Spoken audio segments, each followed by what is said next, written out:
Donald Trump હાલ એવા દાવા કરી રહ્યા છે કે પોતે જો ફરી પ્રેસિડેન્ટ બનશે તો લાખો અનડોક્યુમેન્ટેડ ઇમિગ્રન્ટ્સને ડિપોર્ટ કરી દેશે.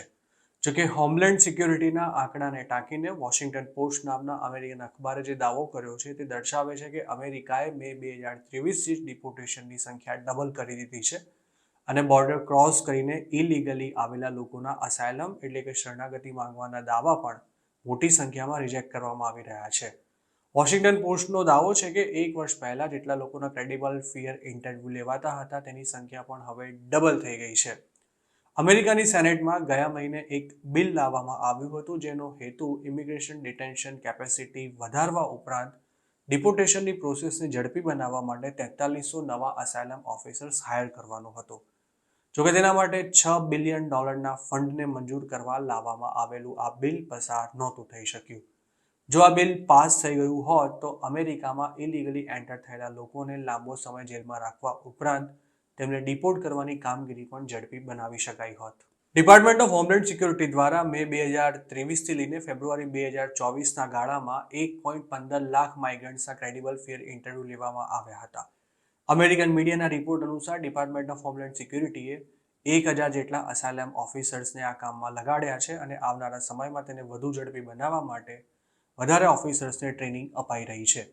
જોકે હકીકત એ પણ છે કે જે ગાળામાં બોર્ડર ક્રોસ કરીને આવેલા 1.15 લાખ માઇગ્રન્ટ્સના ક્રેડિબલ ફિયર ઇન્ટરવ્યૂ લેવામાં આવ્યા હતા તે જ ગાળામાં બોર્ડર ક્રોસ કરનારા લોકોની સંખ્યા 17 લાખથી પણ વધારે નોંધાઈ હતી.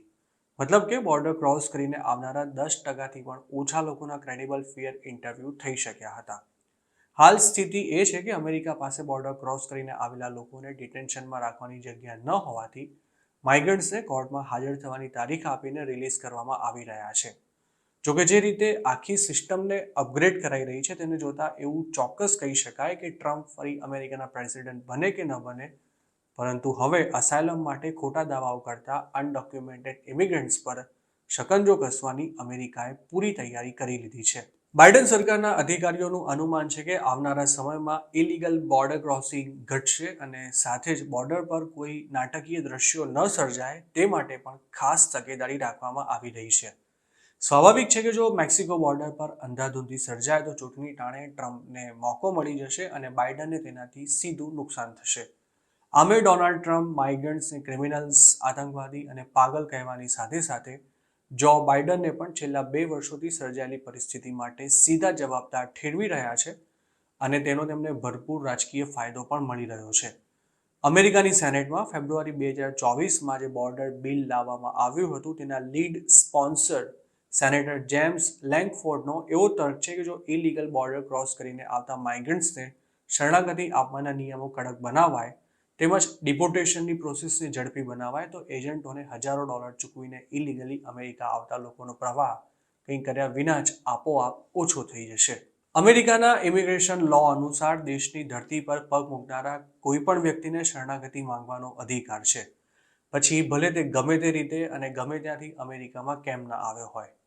જે માઇગ્રન્ટને પોતાના દેશમાં રાજકીય, ધાર્મિક કે પછી વંશીય ભેદભાવ થવાનો ડર હોય કે પછી જીવનું જોખમ હોય તે અમેરિકામાં આવીને શરણાગતિ માંગી શકે છે. જોકે ગુજરાતથી જ ઇલીગલી અમેરિકા જતા મોટાભાગના લોકો પોતાને આવો કોઈ જ ખતરો ન હોવા છતાં પણ ખોટી સ્ટોરીઝ ઊભી કરીને પોલિટિકલ અસાયલમ માંગતા હોય છે.